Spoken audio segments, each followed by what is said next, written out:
Hey guys, my name is Alex. I'm from Studio, and I want to introduce the Cornerstone Live Templates plugin we've been working on. So first, I'm gonna go over a demo just to kind of show you how just a workflow, and later on I'm gonna do an instructional video as to how to set it up, how to install it. It's pretty straightforward. But I'm going to go over everything. So here's a sample page that contains essentially four sections, four Cornerstone sections, and they each include a live template, except for the regular section. So this one, and this one are all live templates, if you will. So the way this live template deal works is that I have a spot here under Cornerstone, the live templates. I have four templates that I've already pre-designed.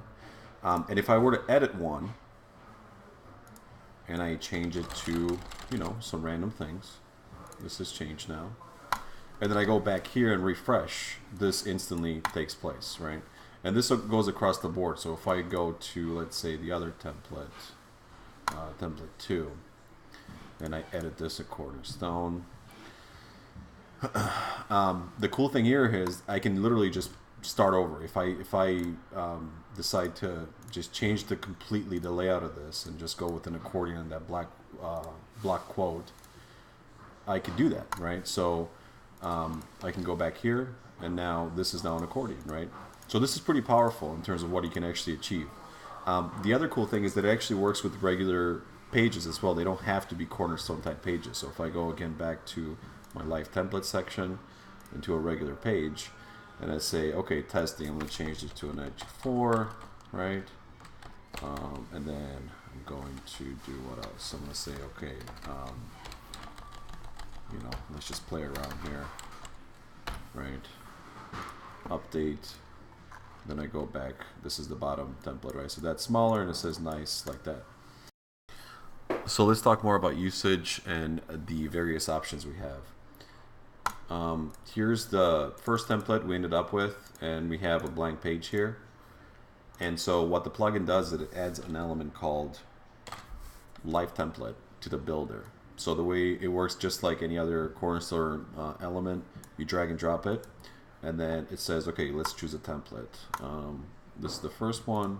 Second one, they live update as you expect them to. There's our regular page here. But let's just stick with the first one. So you'll notice that this is actually indented, right? So we this is the section, then we have some padding around, and then we have our template. But that's not what it looks like on the template page, right? It's full width here. Well, the way that works is we're including a section within the bigger section. So essentially, what we need to do is one of two things. The first option we have is I have a feature here called JS selection unwrap.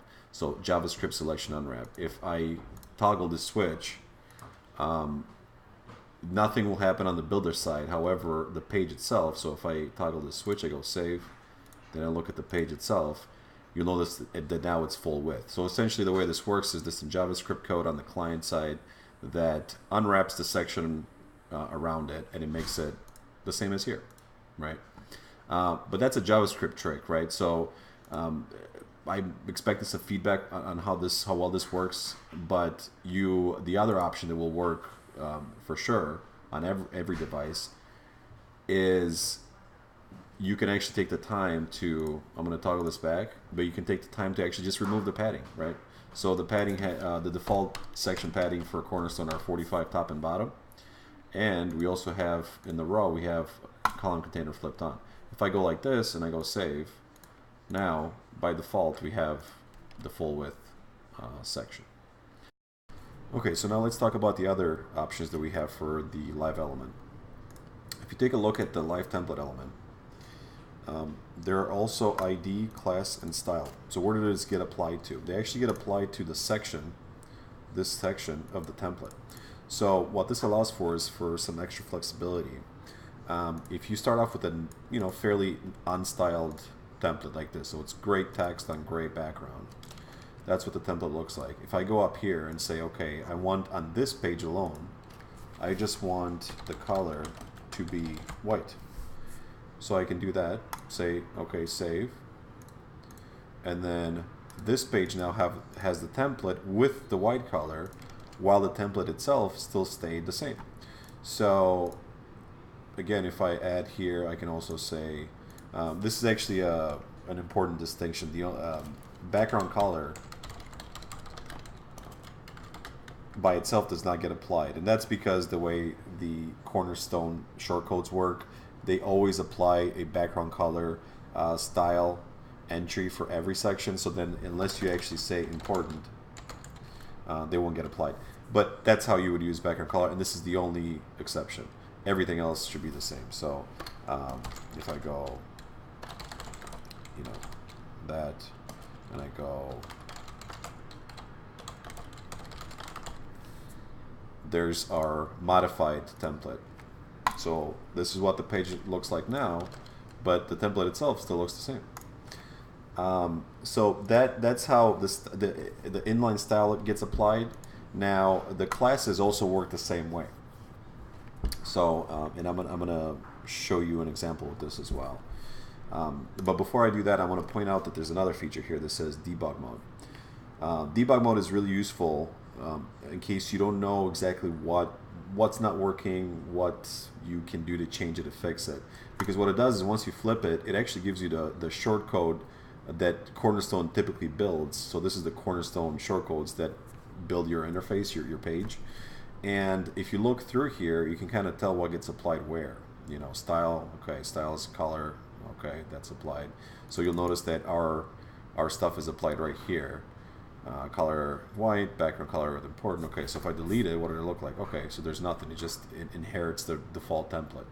And this is, you know, live in a sense that if I edit my template here, and I say, okay, now I'm gonna say this section now has color light green.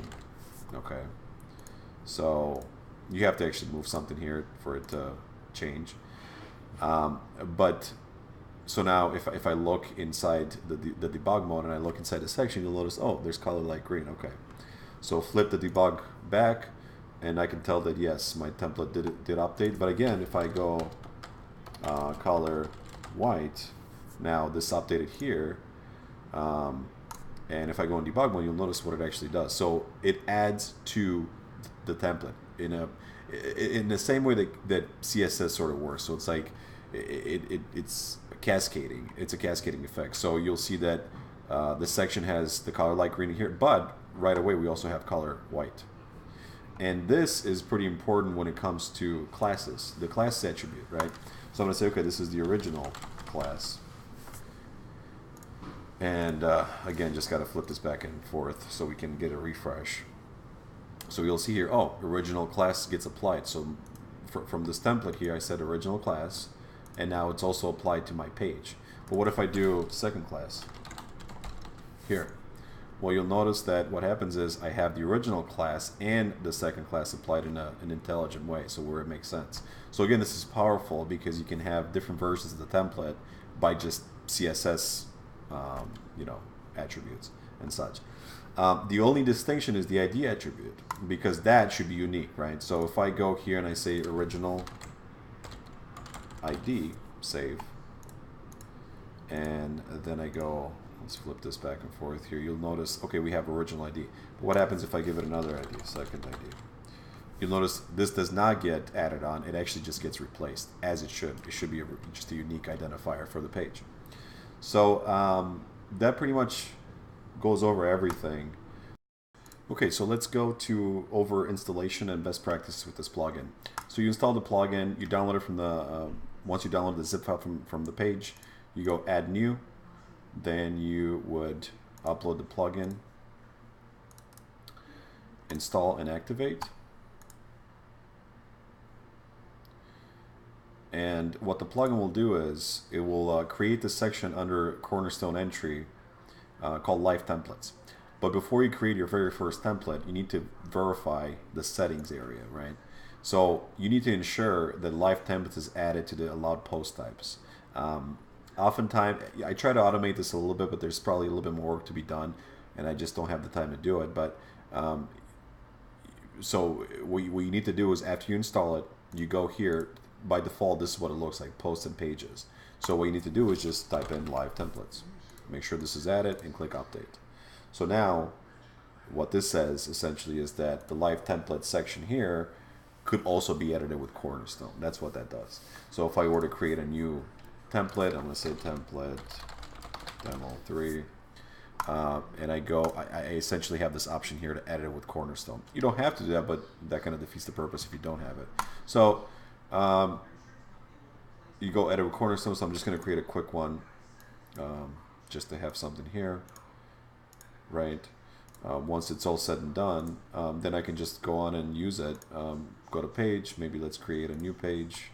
I'm going to say sample page 3, go to Cornerstone, edit, and I'm going to add my element to a brand new section. I'm going to choose this brand new template I just created. So there it is. And again, you can play with this, see how it works. What I want to do is, this is pretty early on, but